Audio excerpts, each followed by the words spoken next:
এই নাও, আমি তোমাকে একটা জাদুর চারা গাছ দিয়ে দিচ্ছি। এই চারা গাছটা তুমি রোপণ করবে।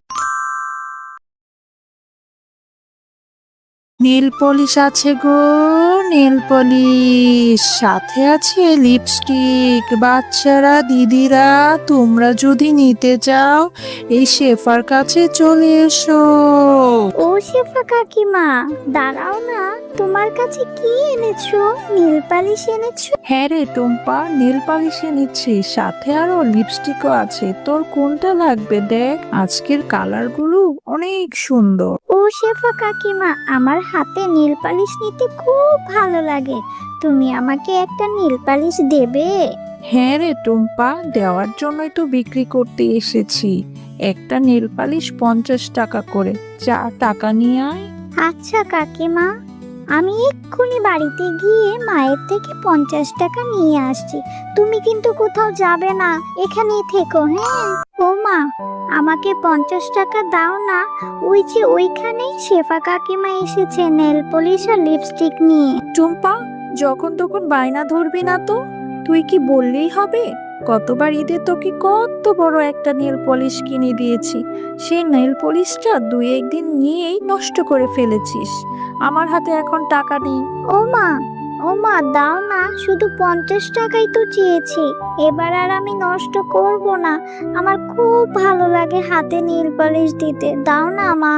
আচ্ছা ঠিক আছে, আমি তোকে 50 টাকা দিয়ে দিচ্ছি। আবার কোথাও হারিয়ে ফেলিস না যেন।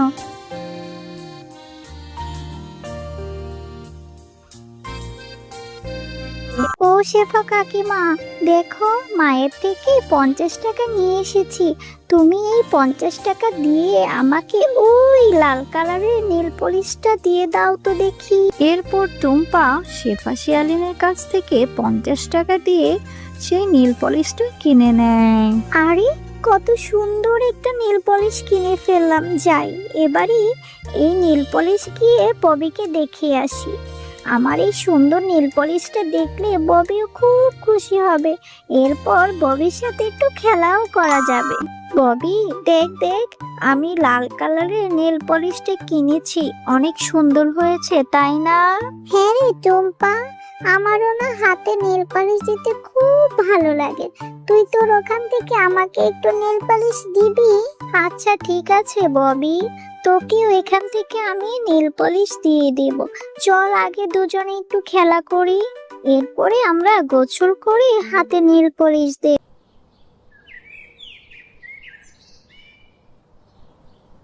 কিরে টুম্পা, সেই কখন গেছিস নেল পলিশ কিনতে?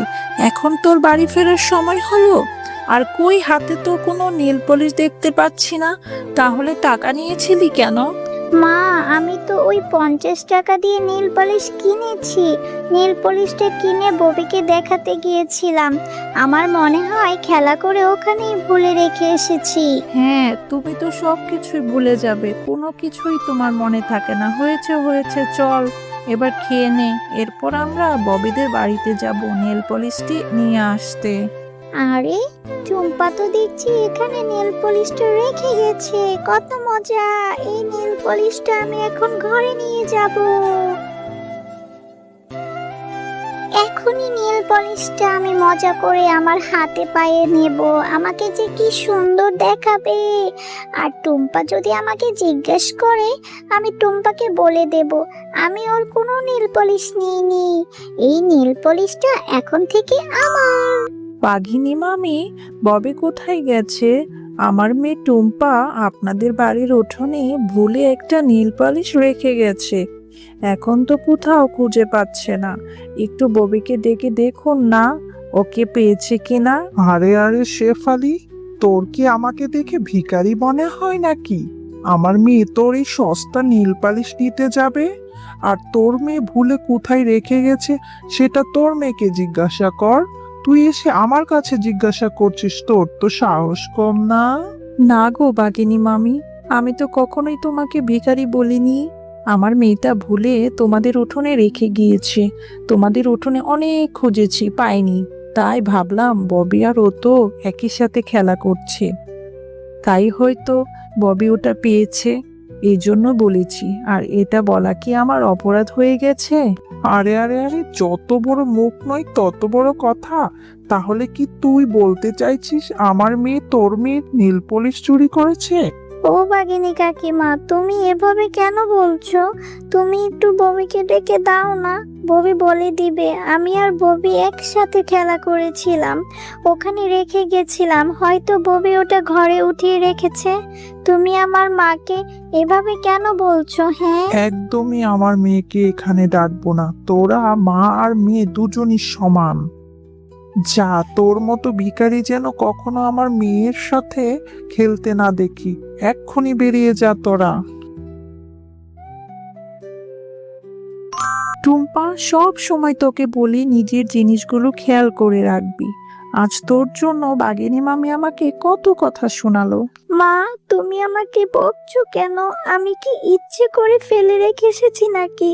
আমি তো ভুলে ভুলে রেখে এসেছিলাম। ওই নীল পলিশটা ববিই নিয়েছে, আর এর জন্য বাঘিনী কাকিমা কত কিছু বললো। আমি আর কখনো নীল পলিশ চাইবো না তোমার কাছে। হয়েছে হয়েছে, বললেও তো আমার কথা শুনিস না। কত করে বললাম এখন নেল পালিশ কেনা লাগবে না। না, নেল পলিশটি কিনে আবার ববির সাথে খেলা করতে গিয়েছে। আমার এখন অনেক কাজ আছে, যা। আচ্ছা ঠিক আছে মা, আমি তো তোমাকে বললাম আমি আর কখনোই নীল পলিশ কিনতে চাইবো না। যাও, তুমি কাজে যাও, আমার মনটা খুব খারাপ, আমি বাড়িতে চলে যাচ্ছি। এরপর টুম্পা মনটা খারাপ করে সেখান থেকে চলে যায় আর গিয়ে একটা বাগানে বসে অনেক কান্না করতে থাকে। আমি আর কখনো নীল পালিশ কেনার শখ করব না, আমার ভুল হয়েছে। আমি আর কখনোই নীল পালিশ কিনতে চাইবো না। নীল পালিশটাও হারালাম, আর আমার জন্য মাকে কত কথা শুনতে হলো। আরে এই মেয়ে, তুমি এখানে বসে কান্না করছো কেন? আমাকে বলো, আমি তোমাকে সাহায্য করতে চাই।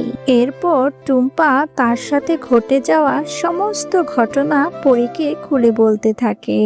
ও আচ্ছা, এই নাও, আমি তোমাকে একটা জাদুর চারা গাছ দিয়ে দিচ্ছি। এই চারা গাছটা তুমি রোপণ করবে। এরপর তুমি মন থেকে সৃষ্টিকর্তার কাছে যেটা চাইবে সেটাই পেয়ে যাবে। তুমি সত্যি বলছো জাদুর পরী? আচ্ছা, আমি তাহলে এই চারা গাছটি আজকেই নিয়ে বাড়িতে রোপণ করব, আর সৃষ্টিকর্তাকে বলবো যাতে এই চারা গাছে আমাকে অনেক অনেক নীল পালিশ দেয়। এরপর টুম্পা সেই চারা গাছটি নিয়ে বাড়ির উঠোনে রোপণ করতে থাকে। আরে টুম্পা, এই চারা গাছটা কোথা থেকে পেলি? এই গাছটা বা কিসেরই? তুই না তখন আমাকে বললি বাড়িতে চলে আসবি? আমি তো বাড়ি এসে তোকে পেলাম না। এতক্ষণ কোথায় ছিলি? মা, আমাকে এই চারা গাছটি একটা পরী দিয়েছে, আর পরী বলেছে এই চারা গাছটি আমি যদি রোপণ করি তাহলে মন থেকে যেটা চাইবো আল্লাহ এই গাছে সেটাই দেবে। আরে নিশ্চয়ই তোর মাথা খারাপ হয়েছে। আমাদের এই পশুকুলে পরী আসবে কোথা থেকে? আর পরী চারা গাছ দিয়েছে, তা তুই এই চারা গাছ থেকে কি চাইছিস? হ্যাঁ মা, তুমি দেখো, আমাদের এই গাছ থেকে অনেক নীল পালিশ হবে। এরপর আমি অনেক নীল পালিশ নিতে পারবো।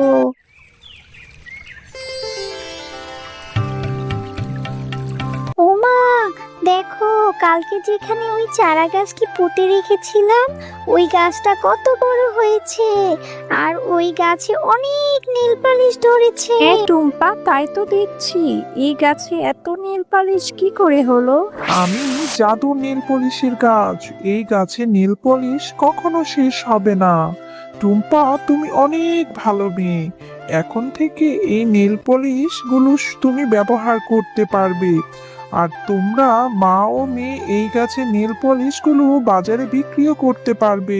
হ্যালো ছোট্ট বন্ধুরা, গল্পটি ভালো লাগলে অবশ্যই সাবস্ক্রাইব করে দিবে এবং পাশে থাকা বেল আইকনটি প্রেস করে আমাদের সাথেই থাকবে। ধন্যবাদ।